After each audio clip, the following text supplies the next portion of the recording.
తెలుగు వారందరినీ గుర్తించే విధంగా ట్యాంక్ బండ్లో విగ్రహాలు పెట్టిన ఏకైక వ్యక్తి నందమూరి తారక రామారావు గారు.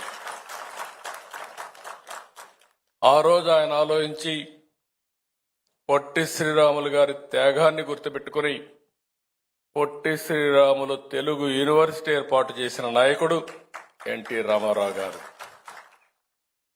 ఆ తర్వాత నేను వచ్చిన తర్వాత నెల్లూరు జిల్లాకు పొట్టి శ్రీరాములు జిల్లాగా నామకరణం చేసింది తెలుగుదేశం పార్టీ. మళ్లీ నేను మొన్నొచ్చినప్పుడు మీరు చూస్తే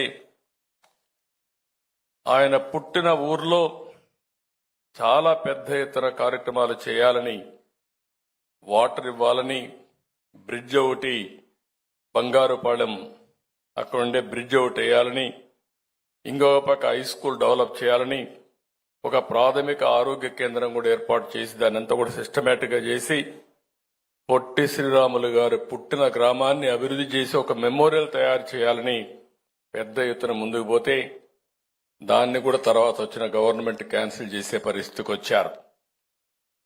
ఈరోజు అందుకే ఆమె ఇస్తున్న ఇటీవల కాలంలో విభజన జరిగిన తర్వాత హైదరాబాద్ లో ఉండే పొట్టి శ్రీరాములు గారి తెలుగు యూనివర్సిటీ పేరు మార్చే పరిస్థితికి వచ్చారు.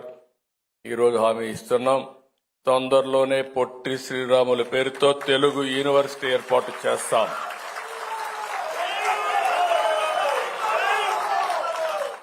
అదే మరిగా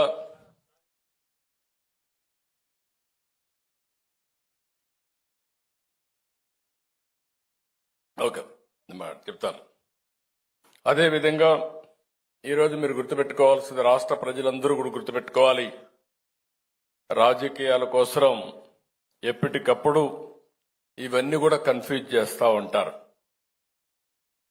1953 అక్టోబర్ 1 ఆంధ్ర రాష్ట్రం ఏర్పడింది. 1956 నవంబర్ 1 ఆంధ్రప్రదేశ్ రాష్ట్రం ఏర్పడింది. 2014 జూన్ 2న నవ్య ఆంధ్రప్రదేశ్ రాష్ట్రం ఏర్పడింది, తెలంగాణ రాష్ట్రం ఏర్పడింది.